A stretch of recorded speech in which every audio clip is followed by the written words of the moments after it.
waxaan idinku salaamayaa salaamta islaamka. assalaamu calaykum waraxmatullaahi wabarakaatuh.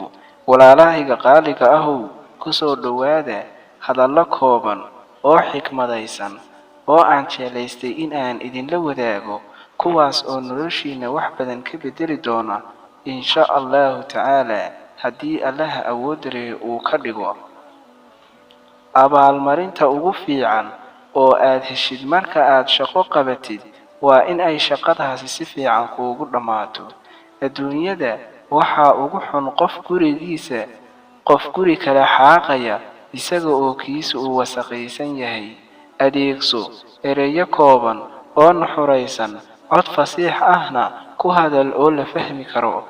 adduunka marka aad ka tagto waxaa lagu xusuusan doonaa wixii aad ka tagtay, xumaan ama samaan, kay doonaanba ha ahaadaane. aakhiro marka aad tagto waxaa lagu xisaabin doonaa wixii aad soo samaysay ee camal xun ama mid wanaagsan ahaa. doorashadana adiga ayaa iska leh inta aad nooshahay. adduunka qofna ma aha qof ceebka saliim ah. haddii aad qof kaga tagto qalad uu sameeyey, waxaad weligaa keli ku ahaan doontaa dunida.